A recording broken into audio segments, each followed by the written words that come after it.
like, a roller coaster. You at least get off of it. Yes. It's just, you just keep going. But I think we're getting really resilient, and I think we're learning a lot of things. And like, I remember last time, which I can't believe it's been like 7 months since we last talked. Mhm. So time really flew by.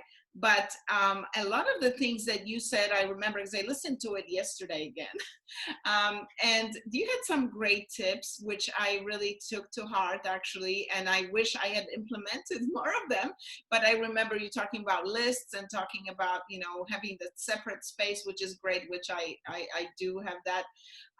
But just wanted to know, how you have pivoted or adjusted in these last 7 months that helped you with this situation. Well, the good news is working from home for me has always been fairly easy anyway, though most of my time was spent out in meeting people out in the field, giving classes, doing stuff. So, but I always tried to work at least one day from home anyway. So it's not that big of a deal. Unfortunately, most people don't have high expectations of wanting to meet in person anyway. So giving my classes over Zoom or talking a lot on the phone. Business-wise, it really hasn't affected me very much. I think I've been doing this for close to 20 years now, so most of my clients know who I am already. So fortunately, I don't have to be out there and meet new people and that kind of stuff. Though I'm definitely still meeting new people on the phone virtually every day. So for me, the work part of the whole thing has really not been a problem. I think for me it's more the idea of on the personal side, I love to get out, especially now that we're back into a situation where you can't go to the gym anymore. You can't do certain things that we were starting to be able to do again. So that's a little bit tough. But for the most part, we're coping. I'm very fortunate. I know so many people who are much more effective than me, and so not just health wise, but economically and mentally. Some people I know is driving them crazy. Whereas for me, I can survive, and I'm very fortunate, and so I'm blessed in that way. Yes, I know. You can't lose the sight of that and just be empathetic and helpful however we can be to anyone that needs it. And I know that, we have organized some things and we've been part of, whatever realtors do. Right now, we had like a pumpkin auction not too long ago, and to help some kids locally in the schools. So that was really great because you should have seen the creativity was amazing. These kids are so creative and so wonderful. And so it was really an honor and fun to be part of it. So glad that you're doing great and your family. And I just wanted to find out what's going on the business side. What are you seeing as in terms of any patterns? Like, what are people doing with their investments right now? Where are they going? Like, what's any pattern that you have seen from the Bay Area to outside or within the Bay Area? Well, I mean, we did our last webinar in May, was it? April, May? When was it? Late May, like 23rd of May.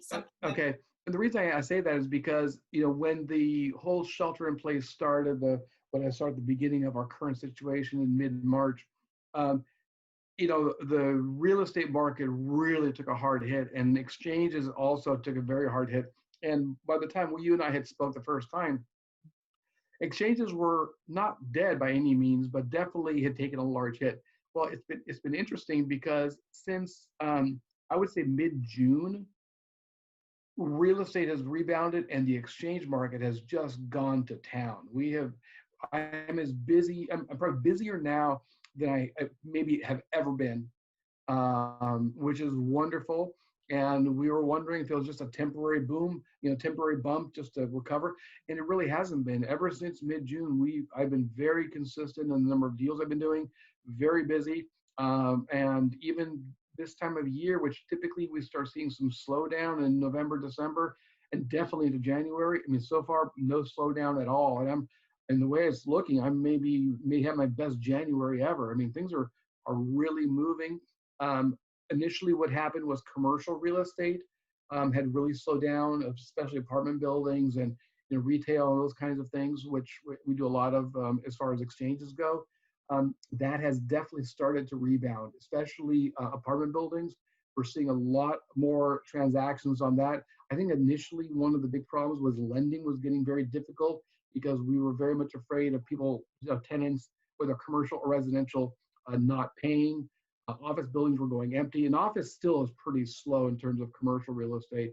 But apartments have really bounced back. Retail is actually doing much better than I expected. I think the low interest rates have really, really helped encourage people to get out there and buy real estate. So no, right now, people are going to town. I'm definitely seeing a migration out of California, though I'm still doing a lot of exchanges. People going back into California, but I think a lot of people are very much afraid of either they don't like our current political situation or they are just aren't getting very good returns on their money. I mean, you have a $2 million house, which might make you $3,000 or $4,000 a month in gross rent.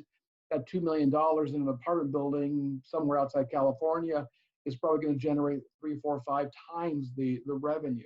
And so we're seeing a lot of people go to better revenue locations, places where they want to eventually retire to. So doing a lot of exchanges to states like North Carolina, Texas. Right now, Idaho is very popular. Hawaii always has some market, though. It's hard to go to Hawaii to look at properties these days.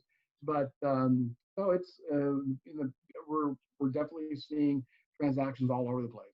Fantastic. Well, yes, we haven't seen much sold down at all, actually, when we're comparing numbers from last year to this year. They're either higher or usually they're at the same level, or, even more so, like the median price here in the Bay Area is just going up and up. And the buyers are competing like fiercely, but they have the great low rates to have in their back pocket, so to speak. So that's not changing anytime soon, as far as we can tell. So we're still very busy, but it's though now we're back to a more average mix. We're seeing probably as much apartment buildings and some retail commercial as I was doing before the whole pandemic hit. So we're back to a more normal mix of properties. That's good to know. And also, when I was listening to the NAR update recently, they were talking about, well, I know right now we're under the SIP again, and some restrictions have been put on our areas here, our counties. However, they're saying, well, in the long run, when when the vaccine's out and things start to open up again, that the commercial real estate is going to bounce back, and the cities and big centers where there's a lot of population, that's never going to go away, because people love that dynamic life, going to the restaurants. Even, yes, it's been very difficult for some of the restaurants, and, we're all trying to do our part, right? And order out and do these things for these small businesses, especially around the holidays.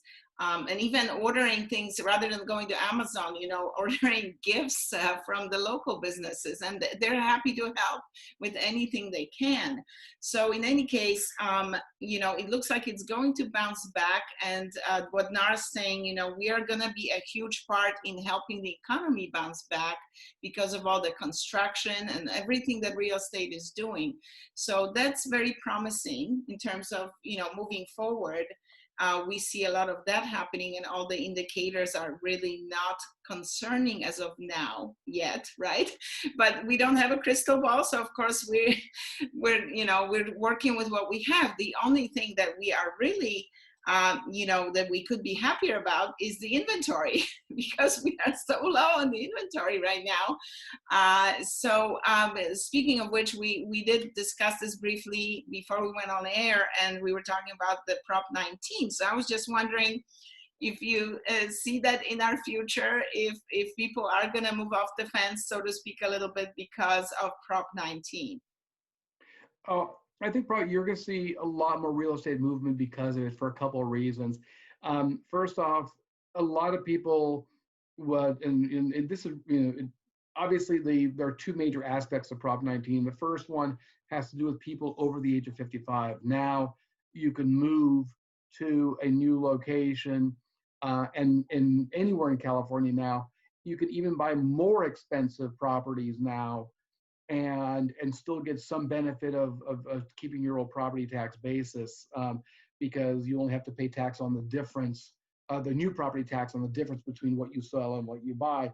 So I think you're definitely going to see a lot of people moving into areas where they want to retire to, and I do see that as being a big boon in terms of inventory. Obviously, you're dealing with primary residences, so it doesn't really impact 1031 exchanges. The other aspect you're going to see is because most people are not going to be able to pass on their property tax basis to their children anymore, because that now Prop 19 only works if the person, if the parents had been living in the property and the child will be living in the property. That's the only way to transfer the property tax basis. Otherwise, you're going to see a lot of kids inheriting property. Then they will not be able to afford anymore because they don't want to pay the higher property tax bill. So I would expect you're going to see a lot more estate property sales or people who are going to sell the property, a short time after inheriting it. Again, for those people, for the most part, because you get a step up in basis when person passes away.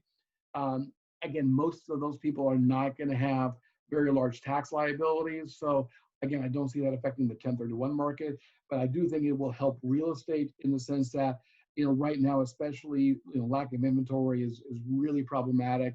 And as soon as we start seeing, as soon as it starts really getting implemented, and most of the real important codes or sections of it really don't go into effect until April of next year. We're still waiting for the Board of Equalization to issue some of the regulations, but all indications are really most of the stuff kicks in April of next year. So I would expect a very, very busy summer in residential real estate. Oh, wonderful. Yes. That mobility, I think that it will give people also, right? Because it's going to be across counties, right? Anywhere. Yeah, anywhere in California, exactly. Because before we had to have the right counties matching up and all this stuff going on as well. So I think, I think there's a very promising future for our inventory to expand and for people to be happy about it. Yep, exactly. So that's a lot of promising news, and I'm happy to convey that information and also remind people that they should call their own CPAs as well and talk about what's in store as far as for them individually. So, and I think also you're going to see, especially once the Board of Equalization puts out they usually put out a fairly detailed guide on how to implement these things. Once they put that out, then you'll be able to also go to your county assessor's office to find out how Prop 19 might work for you, or what it means for you. So I would expect that out within the next month or two. Again, once that's out, then the counties should have a lot more information. So if you have any questions about Prop 19, really need to direct those to the county assessor's office. Absolutely. And I think that's a great tip. Yeah.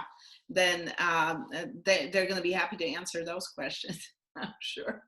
Okay. Also, one thing to remember also is we're talking about California here. I know you have listeners all around the world. So, yes, I do. So this is primarily for people in California. But I know you have a large listener base here as well. So you want to point this out. This won't affect anybody who's not in California. Now, tell me about the person that reached out to you from Italy. Was that from Italy? From another podcast that you were on? I was on a podcast a couple of years ago, and somehow that podcast has really lived on. I've probably gotten a half dozen phone calls over the years, and not woke up, but while I'm having breakfast one morning, I had a phone call from an American living in Italy wanting to do an exchange. So there you go. You never know where the podcast will go. We are truly global, which is wonderful. And I want to give a shout out to my listeners again.